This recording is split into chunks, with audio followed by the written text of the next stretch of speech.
Sejam muito bem-vindos a mais um episódio do podcast do Bola Amarela. Estamos na semana que antecede o torneio de Roland Garros. O sorteio é já esta quinta-feira à tarde, já decorre a fase de qualificação, ainda com o português presente, o Frederico Silva, que seguiu em frente e que vai tentar ainda juntar-se ao Nuno Borges. Não vai ser fácil, está a duas rondas. Ele que, como é sabido, só jogou uma vez um torneio do Grand Slam, passou a fase de qualificação do Open da Austrália 2021. João Sousa, por seu turno, já caiu na primeira ronda do qualifying. Foi de facto, desse ponto de vista, uma primeira ronda de qualifying animada, porque o João Sousa perdeu um encontro em que teve match point e o Frederico Silva ganhou um encontro em que teve match point contra. Nós, no entanto, estamos ainda aqui na ressaca do torneio de Roma. Foi o último grande torneio da temporada Terra Batida, e um torneio que, enfim, nós aqui, quando gravámos o último podcast, já tínhamos comentado grande parte das coisas interessantes que tinham acontecido naquela primeira semana. Ainda assim, Pedro, Daniil Medvedev, campeão do ATP Masters 1000 de Roma, primeiro título em terra batida, logo no Masters 1000. Enfim, todas aquelas estatísticas que já falámos, 20 títulos em 20 torneios diferentes, ganhou agora 6 dos 9 Masters 1000. E a pergunta nesta altura acho que é simples: Daniil Medvedev é ou não é um candidato a ganhar Roland Garros nesta altura? Está no teu mix de candidatos ou não? Está, tem de estar, até porque ele podia ter ganho Roma com um sorteio fácil, com jogadores mais ou menos tranquilos que ele fosse derrotando. A questão é que não foi nada disso. Logo o seu primeiro encontro foi bem duro, como falámos aqui na semana passada, com o Bernabé Zapata Miralhas, e consegue dar a volta. E fecha o torneio a ganhar ao Stefanos Tsitsipas, que estava a jogar muitíssimo bem, que se calhar era o jogador que estava melhor em Roma. E depois ao Algarrono também, de facto é notável a semana, os 15 dias, vá, a semana e meia, que o Dani Medvedev consegue em Roma, e lá está. Eu acho, não tenho a certeza, ele já percebeu de uma vez por todas que pode jogar bem em terra batida, e ainda por cima na de Roma, onde teoricamente nem seria a ideal para ele conseguir bons resultados. Mas tenho aqui mais uma potencial escritora do Bola Amarela a tentar participar. Mas conseguiu de facto dar nas vistas aquilo que fez, e tem de ser candidato, tem de ser candidato. Não digo que seja o principal favorito e pode perder cedo na mesma, mas acho que é candidato de facto a ganhar Roland Garros. Eu concordo contigo. De facto, Daniil Medvedev começou para mim aquele encontro contra o Bernabé Zapata que falavas, é um encontro que para mim mudou um bocadinho a minha maneira de olhar para ele. Em terra batida, é verdade que ele já estava a jogar um bocadinho melhor este ano, faz quartos de final em Monte Carlo e oitavos de final em Madrid, o que são obviamente resultados que não são maus. Agora é como dizes, ganhar a Zapata, que vinha a ser um dos melhores jogadores em terra batida do ano, depois ganhar a Zverev, o antigo campeão. É verdade que já foi a terceira vez que ele derrotou Zverev este ano, sempre em oitavos de final de Masters 1000, mas a tendência seria para que ficasse mais difícil, porque as condições aqui em Roma não eram se calhar tão boas para ele como foram, por exemplo, quando eles se enfrentaram em Indian Wells. E a verdade é que ele voltou a ganhar a Zverev e depois voltou a ganhar facilmente nos quartos de final a um adversário que podia ser complicado, que era o Yannick Kampfmann, que vinha de boas vitórias. E Uhum. depois, como diz, essas duas vitórias são altamente significativas. Interessante também, obviamente, o torneio de Holger Rune, finalista de dois dos três massas de mil terra batida do ano, ganhou ainda Munique, foi uma das grandes figuras da temporada terra batida. Grande vitória, obviamente, sobre o Novak Djokovic. Também, lá está, na semana passada falámos de que não era ou não nos sentíamos muito descrentes ainda nas chances do Sérvio em Roland Garros, independentemente daquela derrota. No entanto, para Holger Rune ganhar a Novak Djokovic e depois ganhar a Casper Ruud da maneira especialmente que o fez, penso que é significativo. E perguntava também em relação ao Rune e em relação a Tsitsipas, se achas que talvez juntamente com Medvedev, Alcaraz e Djokovic sejam, sei lá, os cinco favoritos ao título, embora haja também o fator Casper Ruud, que apareceu um bocadinho a melhor nível. O ano passado ele também não estava a jogar assim tão bem no início da época terra batida, depois fez meios finais em Roma, título em Genebra e chegou à final. O que é que pensas das chances destes jogadores que referi? Eu concordo contigo, eu acho que são esses cinco. Eu coloco esses cinco, um, ou melhor, Djokovic e Alcaraz, um passo à frente, um passinho à frente. Depois os outros três eu daria probabilidades parecidas, mesmo assim, depois de Medvedev e Tsitsipas, o Rune, por causa daquilo que também falámos aqui na semana passada. Tenho dúvidas em relação ao Rune a 5 sets, num torneio do Grande Slam, a ter de levar, imaginemos, com O Novak Djokovic, ganhar a Novak Djokovic em 5 sets não é a mesma coisa que ganhar em 3, ainda para mais num torneio do Grande Slam, e eu acho que essa é a grande dúvida em relação ao Rune. Pode acontecer, obviamente, e acredito que algum dia há de acontecer, portanto pode ser neste torneio, mas coloco aí ligeiramente atrás. E depois há sempre jogadores como o Yannick Sinner, que também podem. Se bem que lá está, eu olho para o Yannick Sinner mais como um jogador que pode estragar o torneio a alguém do que propriamente possa ganhar Roland Garros. Acho que o Sinner pode ganhar ao Tsitsipas, pode ganhar ao Medvedev, pode até ganhar ao Djokovic, mas não o imagino tanto a ganhar Roland Garros. Acho que parece-me um cenário um bocadinho mais difícil de se tornar realidade. Posso estar enganado, lá está, mas parece sinto que é um bocadinho mais difícil. Mas quanto ao Rune e quanto ao Tsitsipas, o Rune claramente vai entrar confiante em Roland Garros. O Tsitsipas, esta derrota com o Medvedev, eu acho que pode ter aqui algum impacto na confiança, porque ele estava a jogar muito bem, de repente perde com um jogador que se calhar não era suposto perder, ou pelo menos na cabeça dele não seria suposto, mas ele continua a ter uma história muito boa em Roland Garros, continua a ter muitas hipóteses e não seria escândalo nenhum que ele chegasse à final. Voltamos sempre ao mesmo, é um torneio tão aberto e parece quase impossível, depois de anos e anos em que a conversa circulava sempre à volta dos mesmos nomes, estejamos aqui com um leque muito aberto e muito dependente também do sorteio, porque esta conversa, se fosse feita depois do sorteio, já seria muito diferente, porque já teríamos também o emparelhamento para poder ser feito e essas potenciais duelos, que há primeiras rondas que podem ser terríveis.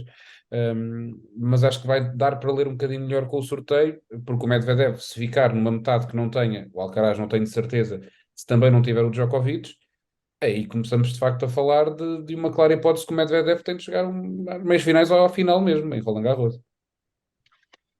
Sim, concordo, e acho que esse é um fator fundamental, e basta ver o que é que tivemos nos últimos no último Grand Slam e no último Roland Garros, porque no último Roland Garros, Djokovic, Nadal, Alcaraz e Zverev, na altura, ficaram todos no mesmo lado do quadro. E o que aconteceu foi que, de facto, depois aconteceram esses encontros de quartos de final. Tivemos Alcaraz, Zverev e Djokovic, Nadal, com os vencedores a defrontarem-se, e do outro lado do quadro, se bem me recordo de cabeça, Casper Ruud contra Holger Rune e Andrei Rublev contra Marin Cilic. Acredites, Portanto, com todo o respeito pela metade inferior do quadro, estamos a falar de dois campeonatos completamente diferentes. exatamente. Tsitsipas na altura até era o favorito, depois acabou por perder com o Rune, aliás, que perdeu Uhum. com o Ruud, e o Ruud acabou na final. Portanto, é isso, o quadro pode fazer muita diferença, e objetivamente pode acontecer que Tsitsipas, Djokovic e Alcaraz, por exemplo, fiquem todos no mesmo lado do quadro. O que desde logo altera se Medvedev de facto ficar com Ruud e com Rublev em baixo, e imaginemos depois o sétimo e o oitavo cabeça de série, o oitavo é o Sinner, mas enfim, entre Sinner e Rune, eu também acho que Rune sim mostrou estar um bocadinho mais acima de Sinner em termos Ainda daquilo jogou que muito é. mal em Roma. É isso, e não jogou em Madrid, eu acho que fez aquele Pois. bom torneio em Monte Carlo, depois não jogou, desistiu em Barcelona. Ou seja, eu acho que esta época terra batida dá-nos muito pouca confiança em relação a Yannick Sinner. Eu acho que Yannick Sinner fez um grande mês de março, final em Miami, meias finais em, em Indian Wells, já tinha feito final também em Roterdão, faz meias finais em Monte Carlo, portanto ele até, inclusivamente, eu penso que ele entre a Austrália e Roland Garros é o terceiro jogador com mais pontos somados, Ah, atrás do Medvedev e do Alcaraz, portanto ele até é o terceiro melhor jogador do ano se tirarmos o Open da Austrália. A questão é que as últimas semanas não foram boas e Roma foi terrível. A exibição dele contra o Cerúndolo é terrível. Portanto, e não foi há tanta zero. derrota, é que nem é tanta derrota, é mesmo é o que tu dizes, a exibição foi muito, muito má. Tão perto de Roland Garros não é nada bom, não é perder. Por exemplo, o Djokovic perde com o Rune, mas nós não ficamos propriamente preocupados também porque se viu que ele a espaços jogou nesse encontro. Obviamente é diferente de Sinner de Djokovic, mas concordo, é preocupante.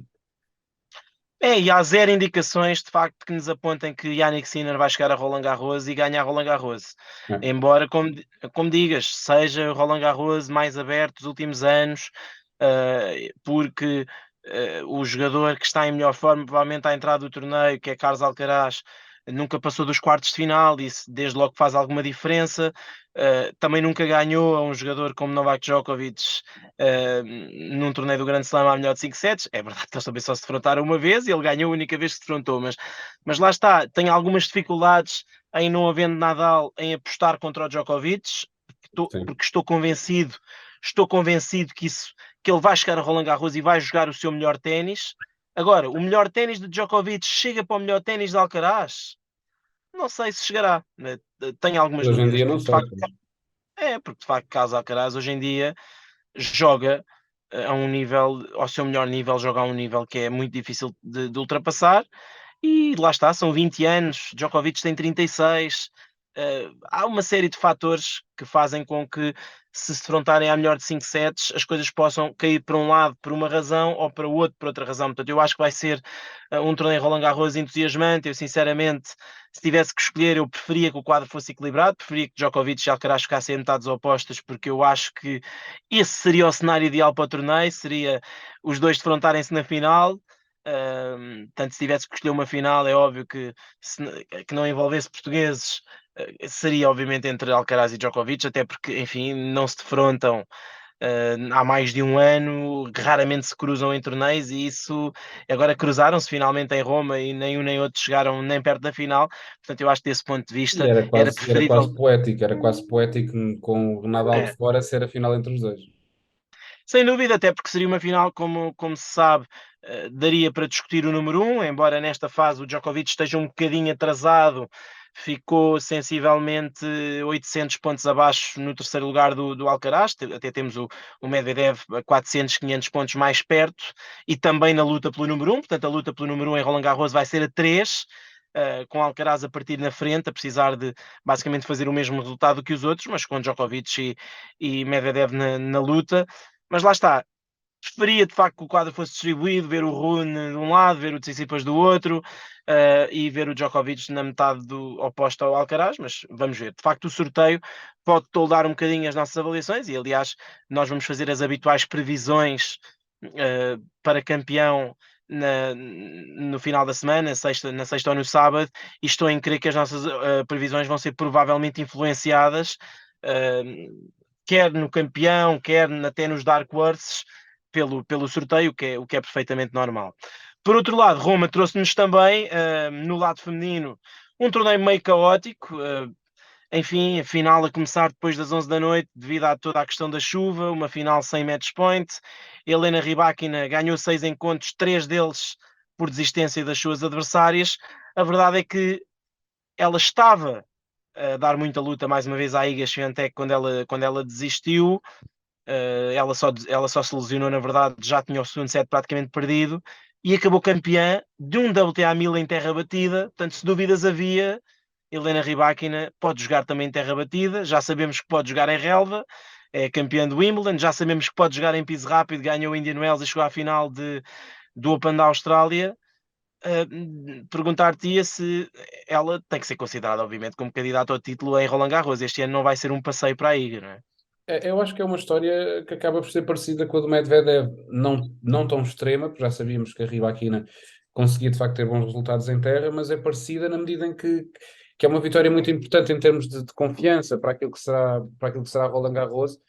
Facto coloca claramente entre os lotes no lote de favoritas, um, e eu acho que, e juntando até as duas questões, eu acho que não é nada descabido se tanto a Rybakina como o Medvedev forem número um do respectivo ranking este ano.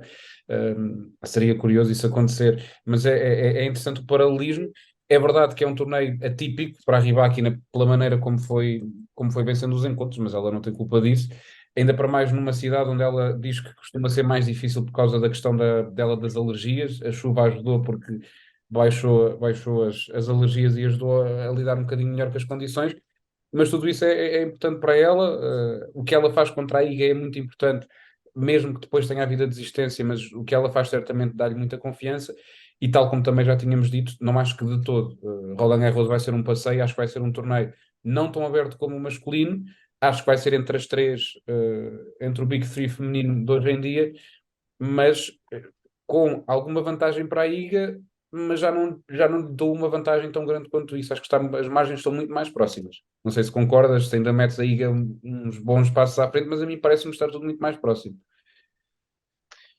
Sim, eu diria, colocando a questão de duas formas, eu diria que para mim continuará a ser surpreendente se a Swiatek não ganhar Roland Garros, ou seja, ficaria mais surpreendido se ela não ganhar do que se ela ganhar. Portanto, continuo a achar que ela é favorita, bem favorita. No entanto, se ela jogar com a Rybakina em Roland Garros, e isso só pode acontecer nas meias finais, porque essa é outra das consequências de Roma, a Rybakina subiu para número 4, faz com que ela evite a Sabalenka e a Swiatek antes das meias finais, o que eu acho que é ótimo para o ténis, sinceramente. Mas a verdade é que a Iga Swiatek não ganhou a Rybakina este ano. Jogaram 3 vezes, perdeu as 3. Se ela defrontar a Rybakina, eu não sei se estou muito confiante que ela lhe ganhe, mesmo que seja em Roland Garros. É claro que também é verdade que ela agora em Roma ganhou o primeiro set 6-2, é verdade que Roland Garros é Roland Garros, mas lá está, como disseste, a Kazakh podia ter chegado à final de Roland Garros facilmente há 2 anos. Ganhou a Serena Williams nos oitavos de final e só perdeu 9-7 no terceiro set com a Pavlyuchenkova nos quartos de final. Podia ter perfeitamente chegado à final, porque depois as meias finais eram com a Tamara Zidansek, portanto ela teria jogado essa final com a Krejcikova. Esteve muito perto de jogar essa final com a Krejcikova. Portanto, não me surpreende muito este resultado dela em terra. Surpreendia-me se ela ganhasse Roland Garros, porque me surpreendia se qualquer jogador que não a Iga ganhasse, sinceramente. No entanto, este confronto direto especificamente dá-me alguma expectativa de que isto possa voltar a acontecer, porque de facto a Iga não consegue ganhar a Rybakina neste ano, e isso eu penso que vai pesar mentalmente se elas se defrontarem em Paris.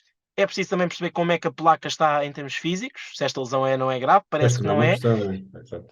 E o que te ia perguntar também é em relação à Rybakina e à Sabalenka, olhando para as duas, das duas, quem é que achas que tem mais chances de ganhar Roland Garros?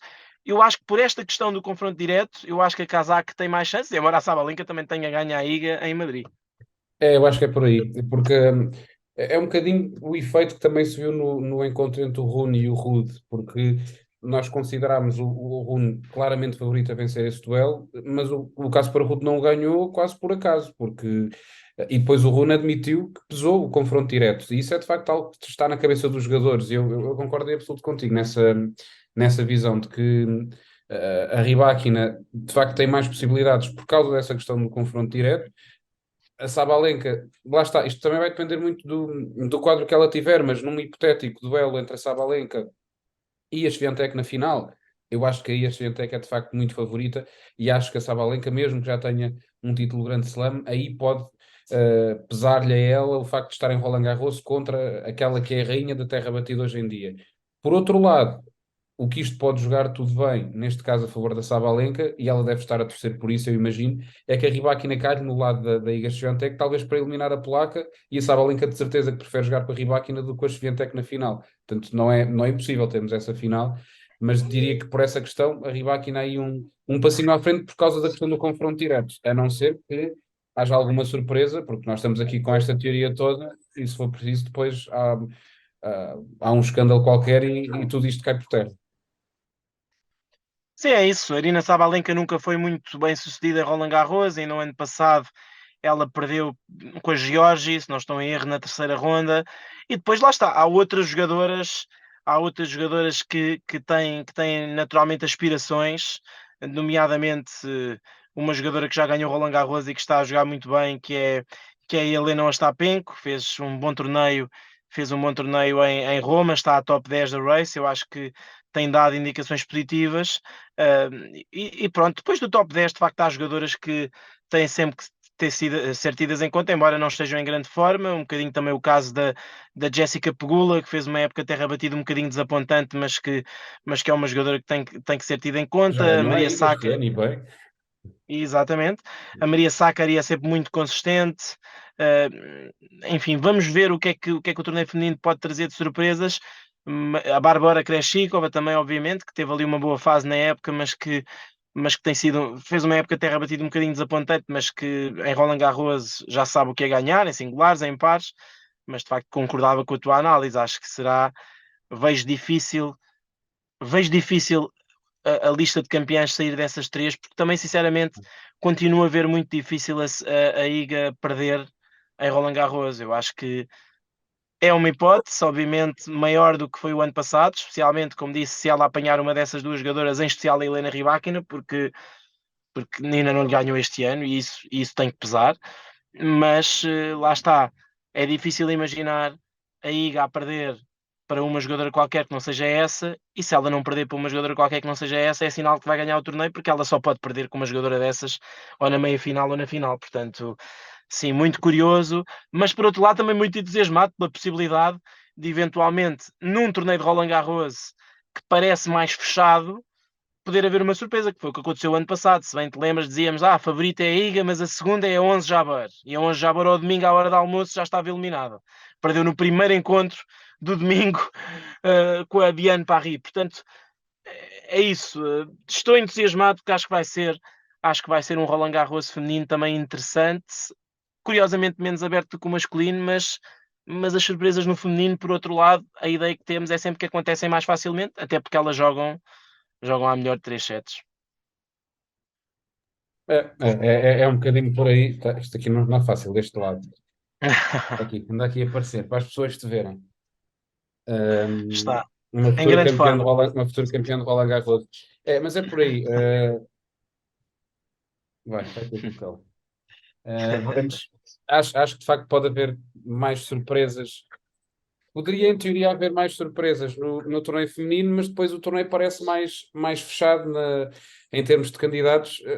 É como tu dizes, vai ser muito interessante perceber o que é que poderá acontecer. É dos torneios, eu diria, do Grande Slam mais imprevisíveis que tivemos nos últimos largos anos, juntando os dois circuitos, acho que é do mais imprevisível que já tivemos. E o ténis precisava um bocadinho disto, e são bons sinais depois de uma era em que sai Federer, que se percebe que está a ir embora Nadal, o Djokovic também há de estar perto do fim. No lado feminino, a Serena saiu, a Barty saiu, muitas figuras vão saindo, e entramos, afinal de contas, numa era que pode não ser tão má quanto isso, quanto as pessoas se calhar vaticinavam a certa altura. Acho que vai poder ser interessante aquilo que teremos pela frente. Já a começar em Roland Garros e para o resto da temporada também. Sem dúvida, várias campeãs de Grande Slam em forma e, enfim, algumas delas, ou pelo menos uma delas, espera-se que possa voltar, que é a Naomi Osaka, que tem, como é sabido, 4 títulos de Grande Slam, ainda tem mais, neste momento ainda tem um currículo melhor do que todas as outras e que já disse várias vezes, e ainda recentemente saiu a público para dizer para não se preocuparem com ela, porque ela vai voltar depois de ser mãe. Vamos esperar que ela também possa juntar-se, pelo menos, obviamente, em Com a piso cabeça rápido. limpa, pode ser que já volte com tudo resolvido. Acredito que sim, e em piso rápido é sempre uma jogadora que, enfim, até prova em contrário, é a melhor jogadora do mundo quando está a jogar bem naquela superfície. Está então tudo contado, já sabem, voltaremos já com o Roland Garros a decorrer no início da próxima semana. Durante esta semana temos ainda um par de torneios a acontecer, Genebra e Lyon do lado masculino, também Estrasburgo e Rabat do lado feminino. Temos o Frederico Silva a tentar juntar-se ao Nuno Borges no quadro principal de Roland Garros. Também teremos o Francisco Cabral a jogar com o brasileiro Rafael Matos, o quadro principal do torneio do Grande Slam francês. Voltamos então na próxima semana. Fiquem por aí. Já sabem, podem deixar as vossas sugestões e comentários. Nós voltamos para a semana.